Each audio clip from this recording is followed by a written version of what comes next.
Hi everyone, and welcome. I am speaking today with Diana Panchenko, one of Ukraine's leading journalists. In 2020, she was awarded the title Journalist of the Year, and she also ranked as the seventh most influential woman in Ukraine. So it's very good to see you again, Diana. Добрый день, Глен, спасибо. Good afternoon, Glenn. Thank you very much for having me. I wanted to discuss the media coverage, both your perspective on the media coverage in the West, before moving on to what has been actually happening within Ukraine. Because, the Western media coverage of Ukraine has been quite interesting. That is, since 1990s to 2014, it was always well known that there was somewhat deep social divisions within Ukraine, especially in terms of its national identity. And after 2014, with the Western Baku in Kiev, we saw that a lot of Western media, such as CNN, Guardian, they even reported on how the new authorities in Kiev were shelling and killing people in Donbass. But then suddenly it stopped. Suddenly, anyone in Donbass who did not recognize the legitimacy of the new authorities in Kyiv were presented more or less as Russian agents and secessionists, almost as legitimate targets. And indeed, especially since 2022, we see that the ideal Ukrainian is presented as one that would continue to fight Russia until the end. Meanwhile, calls for peace or diplomacy, negotiations are often met with suspicion. So this is a real incredible narrative control, I think, which was asserted. And I have certainly not seen anything like it in my lifetime. So I wanted to ask you first, do you see it differently, or how did you experience this as a journalist, how Ukraine has been covered from abroad? Спасибо за такой Oh, thank you for a wonderful question, Glenn. Frankly speaking, my story is probably one of the brightest examples of what is actually happening in Ukraine and what has been happening in Ukraine in terms of freedom of speech.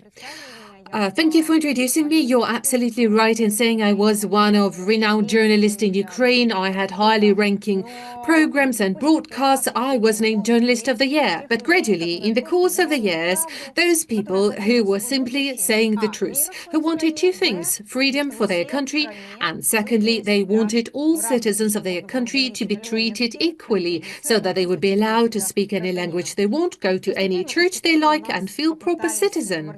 But gradually, they try to marginalize us and turn into the outskirts of the society and pariahs. We've seen the colossal numbers that US aid was providing to the people who were conveying the so-called proper narrative. But what happened to us? 1 year before the war, the TV channel where I worked was closed, presumably for violating constitution, and two more other TV channels. So Zelensky closed 3 TV channels at the same time. I'm not sure the Western media was covering that.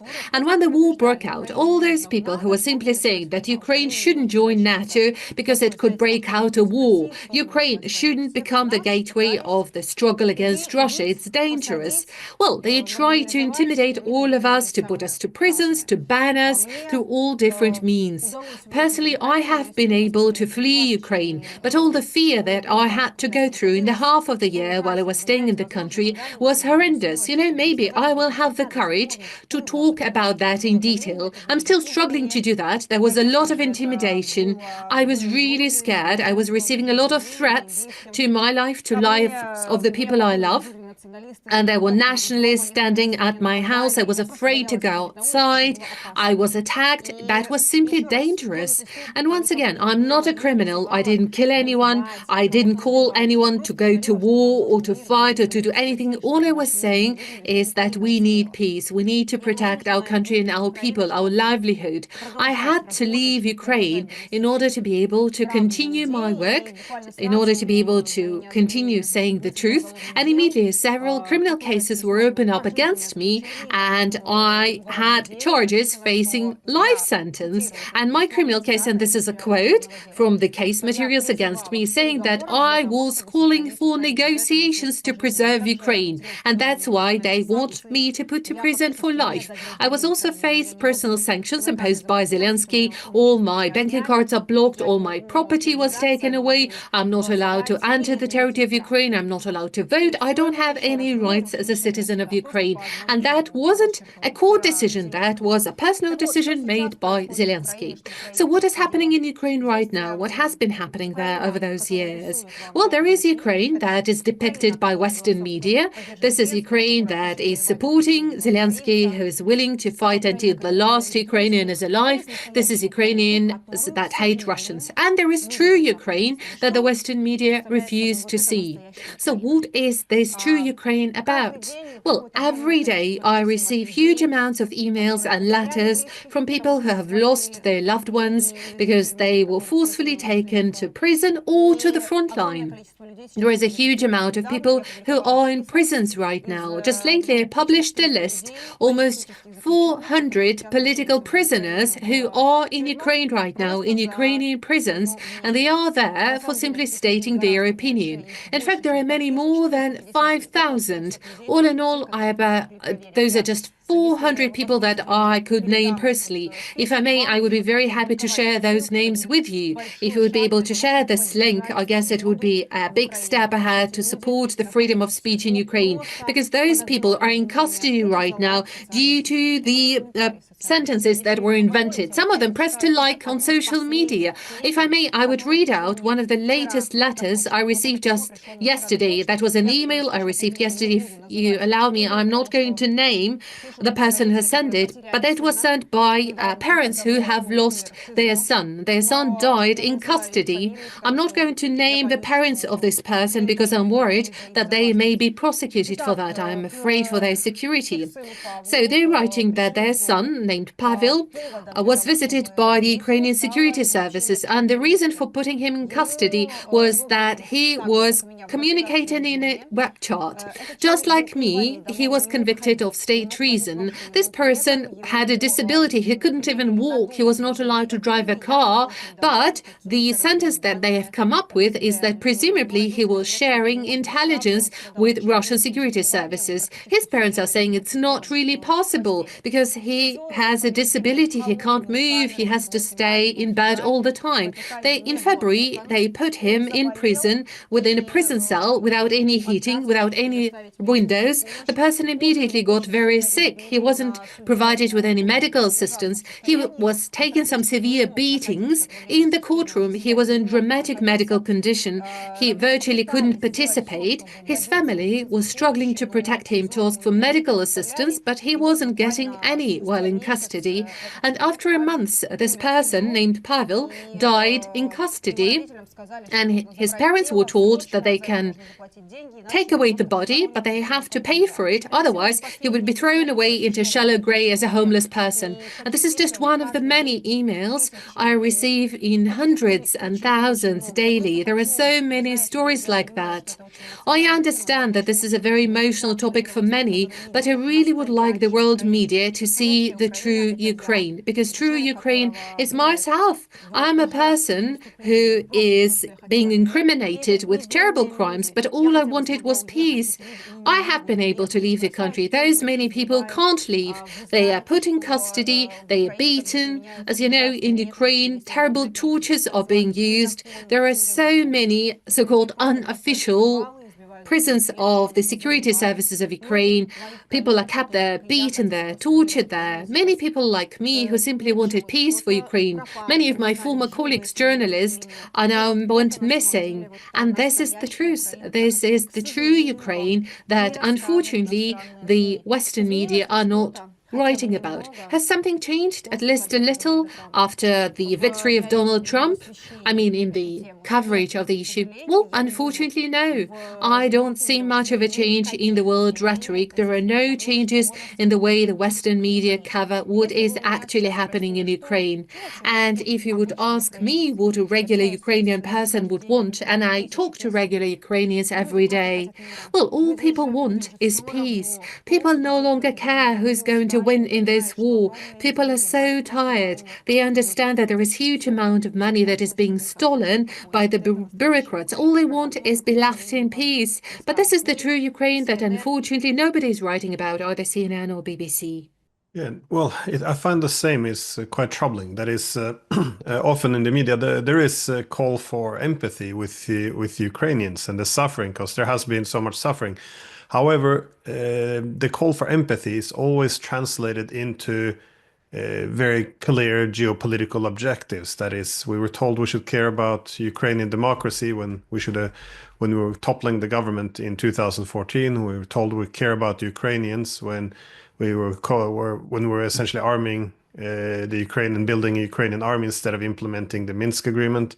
And as well now, we keep saying we have to stand with Ukraine, even when this entails only pouring more money into the war, even as the majority of Ukrainians actually want negotiations. So this, I feel the empathy has been very much weaponized to keep the war and the fighting going.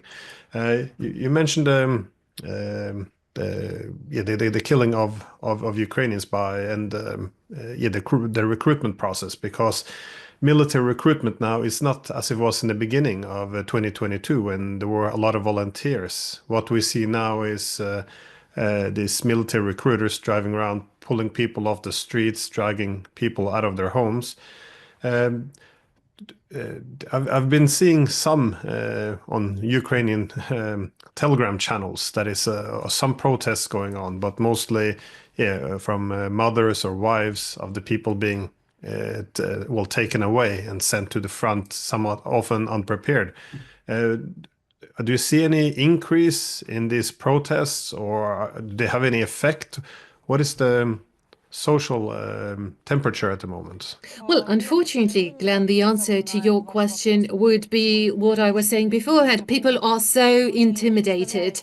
They are afraid to speak up, to protest. You can't even imagine the level of dictatorship and fear in Ukrainian society. Zelensky has indeed become a dictator, and it's not an exaggeration. This is a statement of the fact. People are so afraid. They're truly being intimidated. I can cite several examples when they are coming to the streets or to the homes, and the families are struggling to protect their men, and the very next day they forcefully take those away. Yeah, if you have a lot of money, you can pay a bribe and pay off your freedom and not go to the war. But men are being taken from the streets, and if they've been taken already, families have to pay up to thousands of US dollars to get them back home. If they received a military conscript officially, then they have to pay even more. People are really afraid. You may know that in Ukraine, you are no longer allowed to simply video record the process of mobilization. So all the videos that you can find sometimes on the social media or Telegram channels, well, that kind of recording is officially prohibited, the process of recruiting Ukrainian men. And if the security services find out who made those recordings, people can be put to prison for that. And every day I receive emails from people who were put to prison for simply posting a message on a social media or commenting on a post. Even retired elderly people are being put to prison for putting likes on a social media. Priests are being put to prison for them conveying service in the Ukrainian Orthodox Church. They're being tortured. One of very respected priest, Metropolitan Arseny, is in custody right now. He's very ill, and just lately I was informed that his health is in a dire condition. This person hasn't done anything wrong. He's just a priest who was defending his faith and his church. So as of now, unfortunately, we can't count on any kind of social protest because people are too much afraid and their situation is so bad. They are very poor. There was always protest in Ukraine, in in a moment when Ukrainian economy was doing fairly okay. By that I mean Maidan in 2013, in 2004. Those protests were brought from the outside, and nobody's shying away to recognize it today. The state officials and official representatives of the United States recognize that. There was no protest in Ukraine coming out of nowhere. They were always incited from the outside. And today people are so intimidated. They understand that behind Zelensky there are huge powers, that there are so many people who are being paid a lot of money. There's the security services of Ukraine, and as of today people are just in so much fear to speak up. So expecting social change driven by Ukrainian people is something that I wouldn't expect as of now. Well, before the toppling of Yanukovych in 2014, many Western politicians and intelligence officials and others, they did recognize that by attempting to pull Ukraine into the Western orbit, that it could likely trigger a civil war. Indeed, the former CIA director William Burns famously wrote this in a note. But often we don't delve into the reasons why, because if you want to de-Russify Ukraine, that's really, we often present it as being something to liberate Ukraine from Russia, but it's also liberating Ukraine from Ukrainians in this sense, because what we learned is from 91 to 2014, there was only about 20% of Ukrainians who wanted to join the military bloc, that is NATO. It would also have to mean decoupling the economy from Russia. It means de-Russifying the language, as majority of Ukrainians speak Russian. It would be an attack on religion, ethnicity, culture, given that so much of Ukraine has been closely intertwined with Russia. So de-Russification would be a very brutal process against Ukrainians. But how have you seen this in internal divisions, though, since 2014? What did this mean for language laws, for the culture, religious freedoms? How has this changed over the past decade? Well, Glenn, this is indeed a very important question, and I guess the answer to that could be a whole book.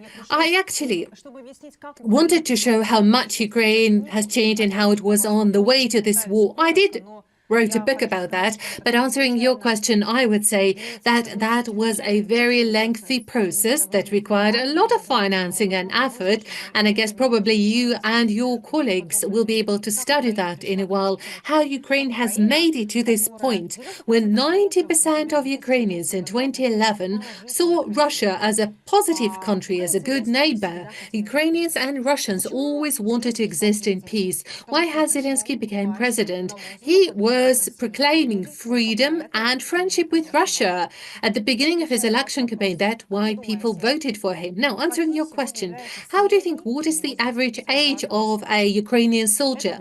Well, that is about 47 years old. 47 years. Why so? Well, because intentionally the authorities are trying to get killed the elder population of people who remember how Ukraine and Russia existed in peace. They intentionally destroy people of older age, because the younger people who were born in independent Ukraine, as of today, are a very different sentiment. I am a product of modern Ukraine. I went to school in 1995. I was studying using the modern Ukrainian students' books on history, on literature, on culture, and the whole course of Ukrainian culture and Ukrainian history was largely based on one major statement. For centuries, Ukraine was suffering, and the main enemy was Russia. The main reason for Ukrainian suffering is the Russian Federation, and we have to do whatever it takes to retaliate, to take revenge. Ukrainians suffered because of Russia. This is something that was taught every single day at school, and it brought its results. Coming back to USA, 97% of Ukrainian media were getting grants. Were those independent media? They were getting so so much money from USAID. We see the numbers now. For example, there is a journalist named Koch who always presented himself as a fighter for the freedom of speech, and then we realized he was getting 150,000 US dollars monthly from USAID. That's how he was paid for his freedom of speech, and they were lecturing Ukrainians to hate Russia. So hatred against Russia became part of state policy in Ukraine. Today, when we hear horrendous statements by Zelensky that are so far away from diplomacy, he is swearing publicly, he is using swear words against Putin and Russian people. You may be surprised, but I don't know whether you know, but in Ukraine, it is quite normalized right now to swear publicly. You can actually see swear words written on billboards outside, in outdoor advertising, or on the radio. There is no limitation to that whatsoever. And Mr. Petrov, who is the main political supporter of Zelensky, is having a lot of public blogs where he is calling President Trump a donkey. And this is the softest metaphor that he is using, calling him a jerk and even ruder words. So they are lecturing everyone to hate Russians, and all Ukrainians who do not share this viewpoint. We know the tragedy of Kryvyi where people, civilians and children were killed. And right now, in the media space of Ukraine, they are intentionally saying that those people are to blame for falling victims because in Kryvyi they speak Russian. And this is what Zelensky is doing intentionally. This is part of his state politics. Obviously, this process started to evolve starting from 1991, step by step, and the state politics of hatred between Russia and Ukraine was happening intentionally. And what is happening in Ukraine right now is a civil war that was started back in 2013, because what we saw in 2013 was disagreement of Donbass with the policy that was officially announced and presented by Ukraine after Maidan.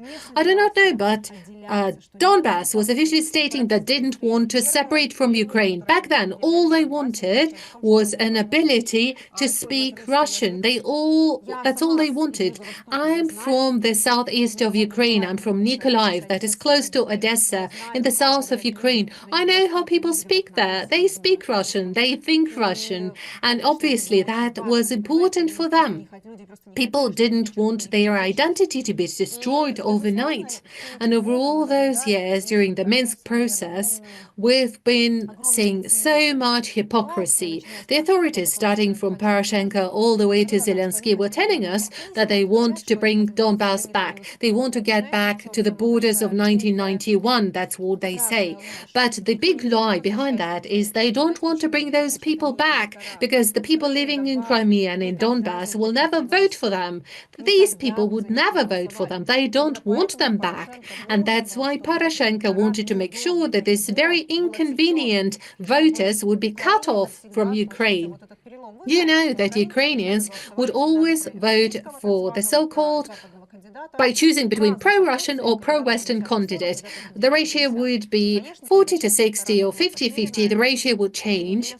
And then the situation shifted, and it was inevitable, because right now they intentionally destroyed and eliminate elder generation in order to forget the shared past with Russia, and they also intentionally destroy the Orthodox Church. They destroy our faith, because without eliminating the faith, you can't fully destroy the ties between the two countries.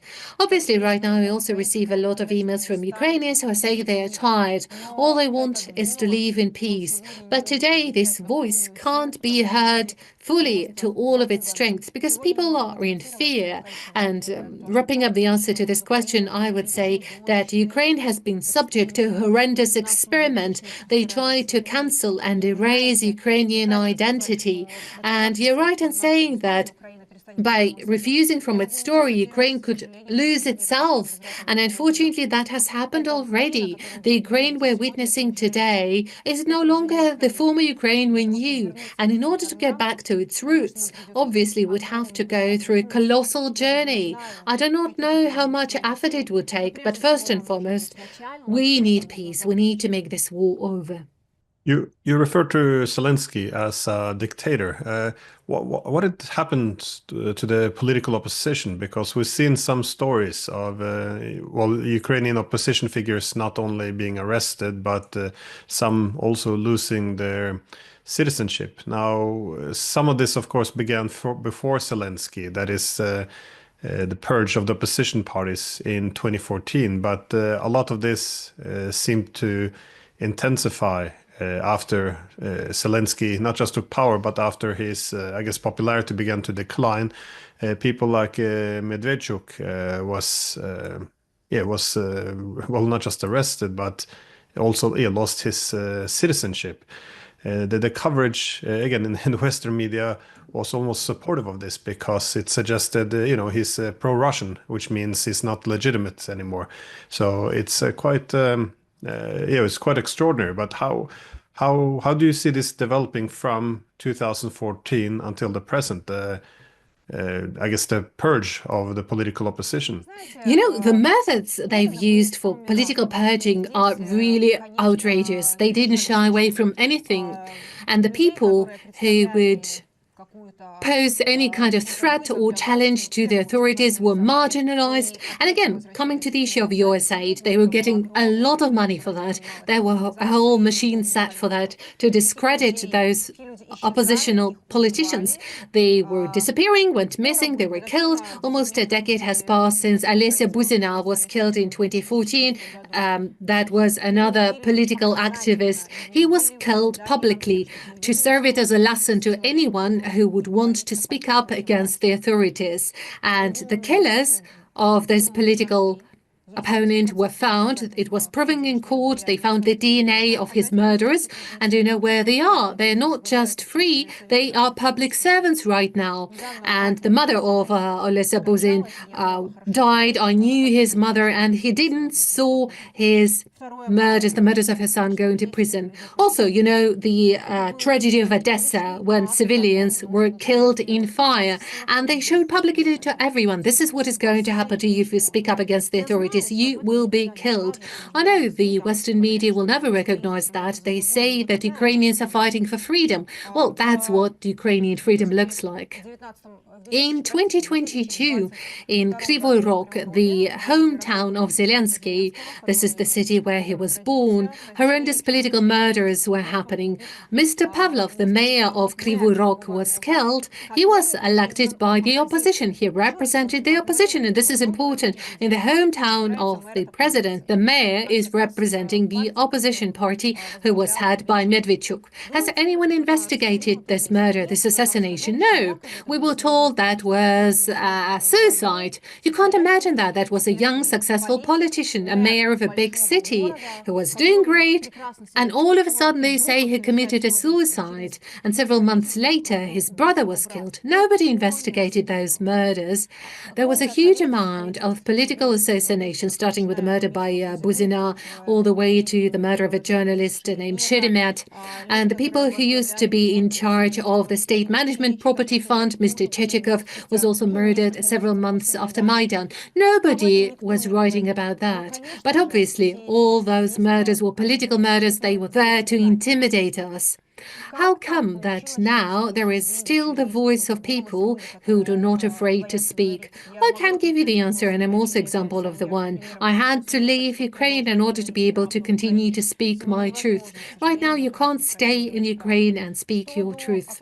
As for the opposition, well, unfortunately, it happens so that in Ukraine, Ukrainian politicians were never independent. I can't name a single politician in Ukraine who could be called independent. Take Tymoshenko or Poroshenko, whoever you want to name as a potential opposition. They are still being guided from the outside. I could assume that the actual competition could be posed by Zelensky, by people like Mr. Belensky or Mudanov, once they get the approval for doing that by the United States. But I don't think you could call them independent. The United States have been trying to distort Ukraine and drugging it and getting it addicted to financing from the USA. People were provided with financing, they were allowed to commit crimes of corruption, but the USA were keeping them on their lead, on a very short lead, to know that they are their Muppets and they are so easy to blackmail because they're constantly embezzling money. And this is a vicious circle we have. I believe as of today, Trump is committing a big mistake by slowing down the audit of financial assistance to Ukraine. I was the first to start writing about the necessity to do the audit of the money provided to Ukraine. I was writing about on my X account. It's still not happening as of now. It's all in the hands of the United States.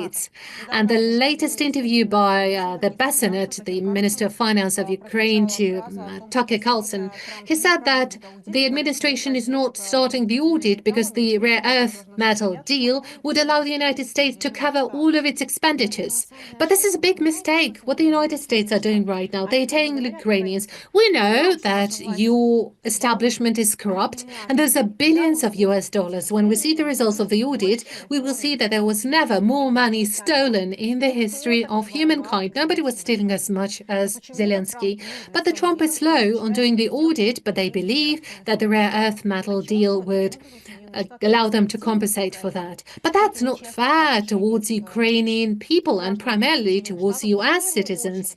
All of us are suffering from that. All the amounts of the Western finances that were coming to Ukraine were embezzled. I can name just a few numbers that are truly shocking. 20 billion US dollars. Is that a lot of money to you? Well, 10 billion US dollars is what Ukrainian authorities are getting from providing cover-ups to the fraudsters committing fraud over spam phone calls, which is a huge problem. And Ukraine is now actually the center for that kind of fraud callers, the so-called call centers that are making fraud calls to elderly people, blackmailing them, committing fraud so that they voluntarily transfer their money to fraudsters. The biggest call centers of those fraudsters are located in the city of Dnipro, and Zelensky is covering that up. 10 more billion US dollars is the financing that the authorities receive from those Ukrainians who are allowed to flee the country. Men are not allowed officially to leave Ukraine anymore. At the beginning of the war, they would have to pay 10,000 US dollars. Now they have to pay 20,000 US dollars in bribes in order to be allowed to leave the country. And it all eventually settles in the presidential office. 20 billion US dollars. This is the money that Zelensky is receiving in bribes that Ukrainians are paying to him for allowing them to flee from the war. And the money that the Zelensky team has stolen from the US taxpayers are even hard to name, but I would assume that those are colossal numbers. And the fact that Trump is slowing down the audit is a big mistake in my view. Yeah, you mentioned the absence of independent politicians now in Ukraine, and this is something that was seemingly done by design quite early on. I remember after the coup in 2014, you had people like Natalie Yarescu who took over the position in Ukraine as finance minister, and for many this was a bit of a shock because she was an American citizen. She was also an American servant in the State Department. Indeed, she had worked previously in the U.S. Embassy in Kiev, and then suddenly her new job is now to represent Ukraine, to go from the American Embassy to be the finance minister of Ukraine. And she apparently got the passport on the same day as she took over the role as finance minister. And also Viktor Shokin, the Ukraine's general prosecutor, who was fired by Biden for investigating Burisma, where Biden had placed his son, he gave an interview in which he argued that after 2014, the United States was running, in his words, Ukraine like a fiefdom or a colony. So it's quite strong language. But his main point was that all new appointments in the government had to be approved by Washington. So they had, I guess, a very close control. But I did speak recently with Alexander Dubinsky, who is imprisoned at the moment. He's an MEP is serving in the Ukrainian parliament, but he has been arrested. Do you see any opposition building up, though, in support, given that Trump, as you mentioned, he seemed to initially at least take a bit of a different approach to Ukraine? Do you see these opposition politicians having a possibility of I guess having their voice heard, given that the mood is changing in Washington? Yeah, that's a very interesting question, Glenn. I'd like to emphasize that it's not just Madam Yereska, but also Madam Soprun, who was appointed the Minister of Healthcare, was also the former citizen of the US. It indeed became a common practice in Ukraine. You also mentioned the former Prosecutor General of Ukraine. I have to say, according to my information, the life of Mr. Shokin is also at threat because he knows too much. And this information is very sensitive, and I am intentionally emphasizing that his life is at risk. You also know that the current head of the Constitutional Court, who was illegally dismissed by the Zelensky, Mr. Tupitsky, was poisoned in Vienna. I would say a few words on that briefly. You know that the official authorities, his mandate expired, and in order to clear out whether Zelensky is allowed to stay president, he had to consult the Constitutional Court. Instead, Zelensky simply dismissed the head of Constitutional Court, and by doing so, blocked the work of Constitutional Court. So Tupitsky, being the head of Constitutional Court, sued Zelensky and won the case. And then one of the judges who has announced the verdict, according to which Zelensky is no longer legitimate, and there is a court of Ukraine who decided that. Well, one of those judges were killed as a result of a drone attack on his home. And Mr. Tupitsky, who is still officially the head of Constitutional Court, was poisoned with mercury in Vienna and miraculously survived. I talked to him. I made a show on that on YouTube. And we validated this information. According to Mr. Tupitsky himself, what happened to him is indeed an assassination by Ukrainian authorities. Whether there is an opportunity to form any kind of opposition in Ukraine under those circumstances, is there any chance for the opposition to change the situation? You mentioned Mr. Dubinsky. I'm well aware of the situation of Alexander Dubinsky. Indeed, this is a paradox. A former member of Zelensky team, he was representing Zelensky party, but right now he's in prison. The problem is that right now he does not have enough resources to pose an actual threat to Zelensky. He does not have resources because Ukraine is a dictatorship right now. Well, who could be an actual competitor to Zelensky as of now? Well, first and foremost, I would say those are representatives of the so-called military bloc. Primarily, this is Mr. Budanov, Mr. Bieletsky, and of course Mr. Zaluzhny. I guess Mr. Zaluzhny would shy away from posing a threat to Zelensky. I guess after today we can't really consider Zaluzhny as a serious candidate. According to my information, Budanov is thinking about his political career, just as Zaluzhny. They are thinking they may take away the power from Zelensky. And I guess if from the side of the United States there is a certain instruction issued, we may witness very different scenarios. But what I'm quite certain of is that if today those people who have trust of the military, have trust of the broader public, if they will be able to mobilize their voters, and if specifically they would be able to put the military on their side, then I guess there may be a scenario of a military coup in Ukraine. Because those people have very high ratings, the public loves them, and they have a lot of respect among the military bloc in Ukraine. So I guess those are the people who potentially may pose actual threat to Zelensky. But I'd like to reiterate, all of it is only possible if the United States approve it. Without the approval of the United States, no political processes are possible in Ukraine today. My final question is, what do you expect to happen after this war? Because we've in Europe especially, we get a bit intoxicated by suggesting, we stand with Ukraine. We assume that Ukrainians would always be grateful for us continue to send in weapons and refusing to do any diplomacy with Russia. But Over the past few weeks, as Trump has been pushing for more negotiations, we've seen a very strange reaction from many Europeans. That is, the Prime Minister of Denmark, she said, that maybe war would be better than peace, given some fear of how Russia could react after the war was settled. Indeed, you hear similar from the Baltic states that it would be a great threat if the war would end, because then Russia would have more troops to possibly aim against them. And the reason I ask is because recently there was a bit of a Yulia Tymoshenko. She was reacting to a comment by Bruno Kahl, which is the German intelligence chief. Now, for anyone listening, the main background is that the German intelligence chief Bruno Kahl, he was making the point that it would be better for Europe if the war goes on for another 5 years, because then we could have time to rebuild our armed forces and prepare ourselves. So, in other words, just continue to throw Ukrainians at this war, to buy us some time.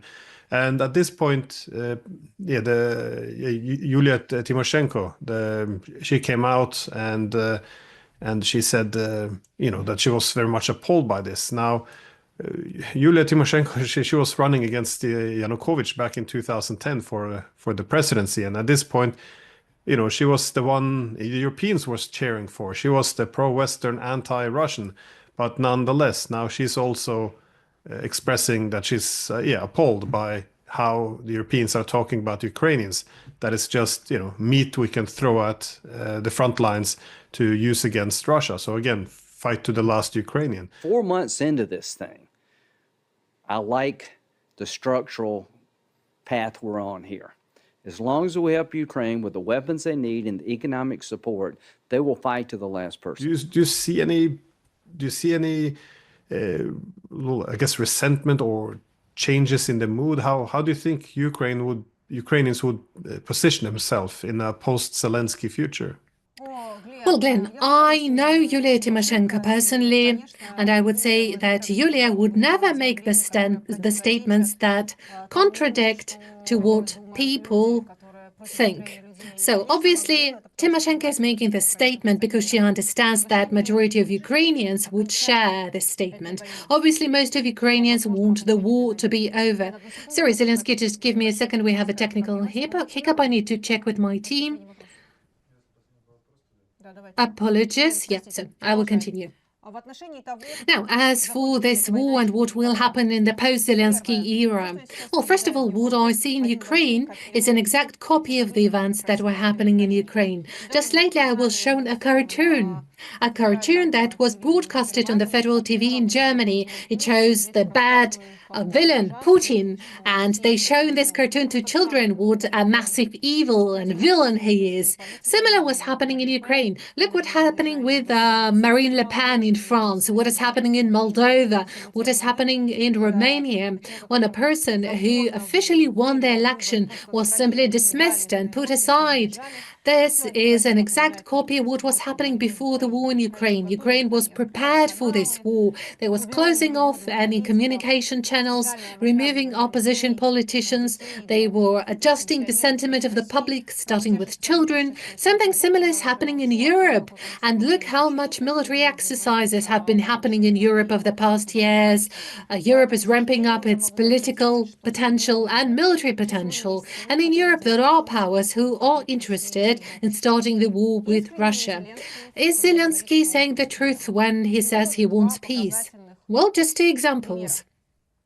In the article published by The Independent, there was an information that 73% of Ukrainians do not support Donald Trump. Do not support Donald Trump. I don't know what that even means. Trump is president of the US, not Ukraine. But nonetheless, that was the poll conducted by Zelensky, and The Independent published this article based on Zelensky's request. Then they decided that this is too much and they tried to remove this publication, but it seems the cat is out of the bag. Today, all of the media controlled by Zelensky, the political technologists working for Zelensky, are conducting massive anti-Trump campaign in Ukraine. If Trump would see that, I guess he would be very much surprised. They are not shying away from using any swear words against Trump. This is how Zelensky team is doing that. Vice President Vance is also being criticized very actively by Ukrainian media. They say he's horrendous, he's no longer supported in the United States, and he is the biggest villain. So Ukrainians are encouraged to hate not just Putin, but also Trump. Also, just lately, Zelensky recognized that the security services of Ukraine are doing exercises in Belgorod. Do you think a person who really wants peace would plan some kind of military action on the territory of the Russian Federation? Clearly, Zelensky doesn't really want peace, and I already named the horrendous amount of corruption committed by Zelensky. What Zelensky wants is continued stealing money. He very well understands that when he ceases to be a president, Ukraine will go through the financial audit and he will be held accountable for all the embezzlements. Because Zelensky is guided by the principle, I don't care what happens after me, but I need to stay in power as long as I can. So unfortunately, I'm not really optimistic today. I can't hope that the war in Ukraine will be over soon, because I see that there are some very strong powers in Ukraine that are interested in this war, that have vested interest in that. And I guess even our conversation today is a small step for the peace to win. Because people do want peace. People in Russia want peace. It is shown by social surveys.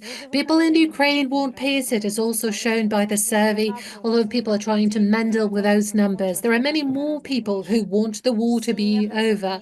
We all want it, apart from those evil powers who are making money on this war and want to start the war between Russia and Europe. And we understand that this war would be a true tragedy. What it means to be at war with a nuclear power. Over all those years, Putin was pushed to use nuclear weapons. We saw that happening. Some media were publishing saying that he will use nuclear weapons. They were trying to push Russia to use nuclear weapons, trying to make sure that they take more acute action. I once asked President Lukashenko, president of Belarus, whether he ever talked to Putin, how Putin feels about this war. And Lukashenko told me that Lukashenko told me how he asked Putin why Putin decided not to invade Kiev. And Putin said that, he wouldn't afford to bombard Kiev. Kiev is sacred. This is where Kiev is the mother of Russian cities. How can you bombard Kiev? You can't do that. How do you think there are powers as of today who want even further escalation, even more bloodshed? You know, Glenn, that there are such powers. There are parties interested in that. And as of today, indeed, we witness this fight between the good and the evil. It's obvious to everyone that this war has to come to an end. People have to stop dying. This is the most horrendous war that we couldn't even imagine several years ago. Russia and Ukraine were brotherly people. All I can take, just like you do, just like all fair journalists are doing, all we can do is speak. And thank you for allowing us to speak, Glenn. Diana, Panchenko, thank you so much for your time. I truly hope this is the last stage of this war and we get some peace negotiations soon to end also this horror for Ukrainians as well, who was gone through so much over the past few years. So thanks again. Appreciate your time. Thank you very much, Glenn. Glenn, thanks a lot. Thank you so much for your time. Thank you for wonderful questions. Those are the questions that I really wanted to discuss. I hope that was of help to you. Oh, very much so. No, I think it's excellent. People are quite ignorant about what's actually happening in Ukraine here, so it's I think it's going to be important.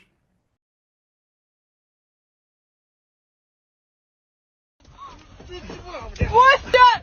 Давайте нахуй! Что? Нахуй! Ёб твою! Давай!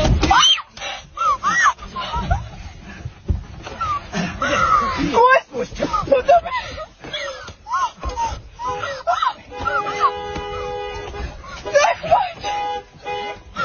Костя, Костя! Вон, это ты отреагируешь. Что такое? Пусть поехали, пожалуйста. Да, отпустил! Руки убери, блядь! Все, хорош! Вообще ебанулся, что ли, а? Хорош! Отъебались от него!